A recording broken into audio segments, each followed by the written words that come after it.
Hi friends, welcome back to my channel.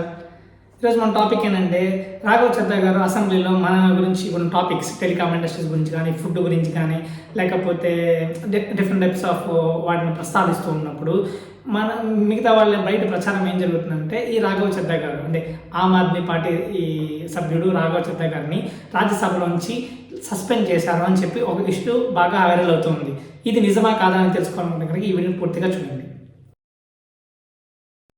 ముందుగా మనందరికీ తెలుసు, నేను ఆల్రెడీ 2-3 వీడియోస్ కూడా చేశాను రాఘవ్ చద్దా గురించి. అతను ఏ టాపిక్స్ రైజ్ చేశారు, దానివల్ల మనకి ఉపయోగం ఏంటి అనేది కూడా నేను చాలా నీట్గా ఎక్స్ప్లెయిన్ చేశాను.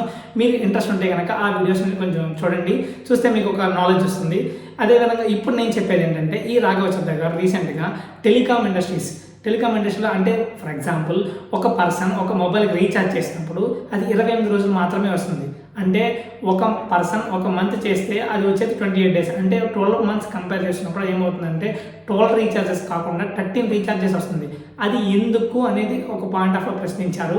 అదేవిధంగా మన మొబైల్ రీఛార్జ్ అయిపోతే అవుట్ గోయింగ్ ఆపాలి కానీ ఇన్కమింగ్ ఎందుకు ఆపేస్తున్నారు అన్న ప్రజలు ఎవరైతే యూజ్ చేస్తారో మొబైల్ ఫోన్స్ వాళ్ళకి అదనపు భారం పడుతుందనే పాయింట్ ఆఫ్ తను మాట్లాడాడు.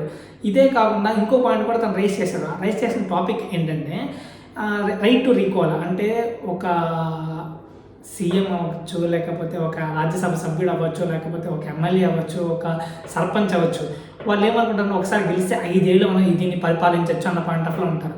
కానీ ఇక్కడ ఏమవుతుందంటే ఇతను చెప్పిన point of right to recall means అతను బై ఛాన్స్ సరిగ్గా పని చేయకపోతే కనుక ప్రజలకు ఆ హక్కు ఇవ్వాలి అనే పాయింట్ ఆఫ్ తను మాట్లాడాడు. ఇదే కాకుండా ఇంకో పాయింట్ కూడా మాట్లాడాడు. ఏమని ప్రతి చోట మనకి యాక్సెస్ అనేది ఫింగర్ ప్రింట్ ద్వారా ఇస్తున్నాం కదా. That means ration card, Aadhaar card, అంటే ఏ ఆథరైజేషన్కైనా మనకి యాక్సెస్ అనేది థంబ్ ఇచ్చాం కదా. అదేవిధంగా ఓటు హక్కును కూడా థంబ్లో ఇస్తే మీకు ప్రాబ్లం ఏంటి అన్న పాయింట్ ఆఫ్ రైజ్ చేశాడు. ఇలాంటి రైజ్ చేయడం వల్ల ఏమవుతుందంటే కొంతమంది నెగిటివ్గా స్ప్రెడ్ చేయాలనో, లేకపోతే తనని యొక్క వాల్యూ తగ్గించాలనో చాలామంది ట్రై చేస్తూ తనని సస్పెండ్ చేశారు. రాజ్యసభకి అర్హుడు కాదు, రాజ్యసభలో ఇంకేమో ఎటువంటి టాపిక్స్ మాట్లాడలేడు అన్న పాయింట్ ఆఫ్లో మాట్లాడుతూ ఉన్నారు. బట్ ఈ అన్నిటి గురించి ఇప్పుడు నేను ఎక్స్ప్లెయిన్ చేసేది ఏంటంటే అదంతా కూడా ఫేక్ న్యూస్. ఇతను సస్పెండ్ అయ్యాడు. ఎప్పుడు సస్పెండ్ అయ్యాడంటే 2023 అరౌండ్ సెప్టెంబర్ అక్టోబర్ ఆ మంత్లో ఇతను సస్పెండ్ అయ్యాడు 2023 సంవత్సరంలో. అది కూడా ఎందుకు సస్పెండ్ అయ్యాడు అంటే అతను ఇలాగే ఒక ప్రజల గురించి టాపిక్ ఎత్తడం కానీ, లేకపోతే అంటే తన ప్రశ్నించే విధానం ఎలా ఉంటుందంటే తన యొక్క రూలింగ్ పార్టీనే ప్రశ్నించే విధానంలా ఉంటుంది. దానివల్ల రూలింగ్ పార్టీ ఉన్న వాళ్ళు ఏం చేశారంటే ఇతని మీద కక్ష కట్టి వాట్ ఎవర్ ఇట్ ఈస్ కక్ష కట్టి ఫోర్జరీ చేశాడని చెప్పి మీటింగ్స్కి వాటికి ఇన్స్ట్రక్షన్స్ ఉంటాయి కదా, రాజ్యసభకి వెళ్ళాలి అన్న, లేకపోతే అక్కడ మాట్లాడాలన్న కొన్ని రూల్స్ ఫాలో అవ్వట్లేదు అన్న పాయింట్ ఆఫ్లో అతన్ని సస్పెండ్ చేసి అరౌండ్ 115 రోజులు అతన్ని సస్పెండ్ చేశారు.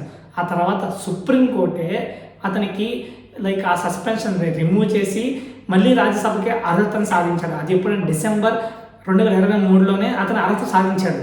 ఇప్పుడు ఆ టాపిక్ని తీసుకొచ్చి వీళ్ళు ఏం చేస్తున్నారంటే ఇప్పుడు ఈ సమయంలో ఈ రాఘవ్ చద్దా గారిని రాజ్యసభ నుంచి తొలగించాలని చెప్పి మాట్లాడుతూ ఉన్నారు.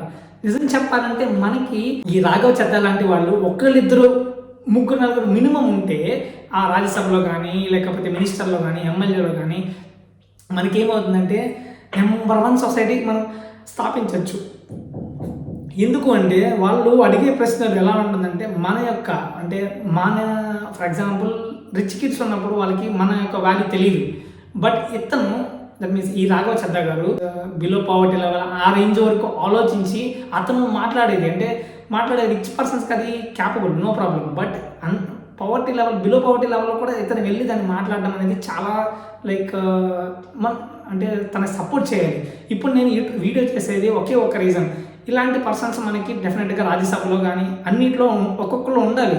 సో ఇతనికి బై ఛాన్స్ అంటే మన రాఘవ్ చద్దా గారికి ఇలాంటిది ఏమైనా ఇష్యూ వస్తే డెఫినెట్గా మనం సపోర్ట్ చేయాలి. మనందరం కూడా తనకి బ్యాక్ ఎండ్ ఉండాలి.